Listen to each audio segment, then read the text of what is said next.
बोली बोली छठ मैया की जय।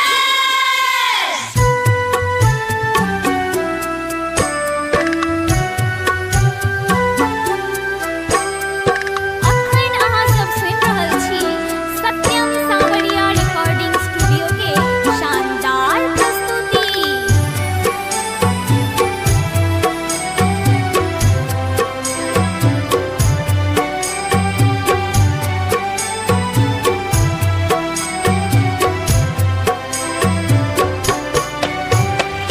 घर परिवार को से हाल रखी हम कवनो आई दुख विपत्ति ओकरा टाल रखी हम।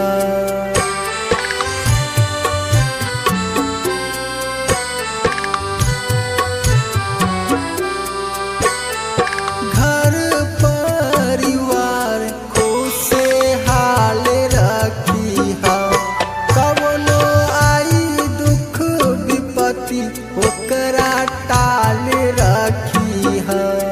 अपना माई खातिर हो छठी माई कैली हम बरतिया नु हो। अपना माई खातिर हो छठी माई कैली हम बरतिया नु हो।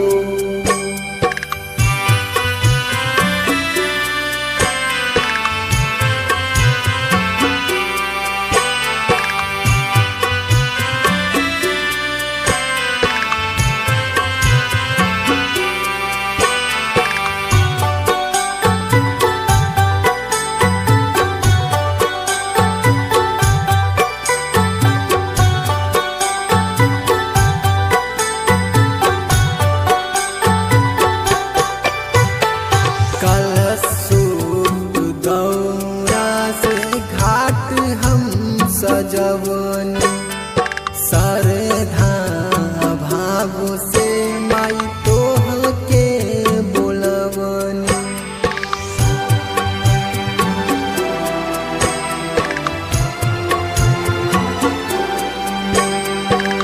कलशुभ दौरा से घाट हम सजवनी सरधा भाव से माई तोह के बोलवनी। जल बिच ठार होके देहब हम अरघिया नु हो।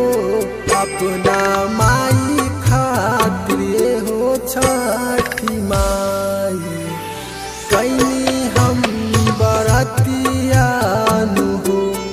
अपना माई खातिर हो छठी माई कैली हम बरतिया नु हो।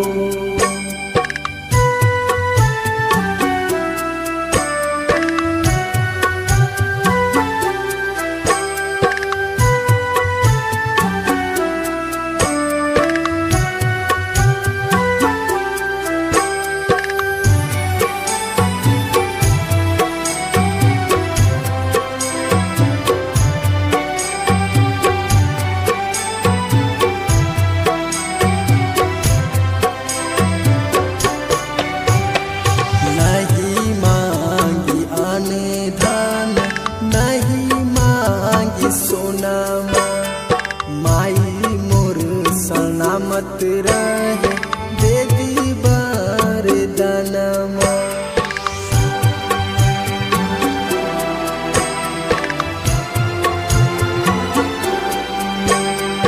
नहीं मांगी अन धन नहीं मांगी सोनामा माई मोर सलामत रहे दे दी वरदानमा। संजित हाथ जोड़ी करेली बिनतिया नु हो। अपना माई खातिर हो छठी माई कैली हम बरतिया नु हो। अपना हाँ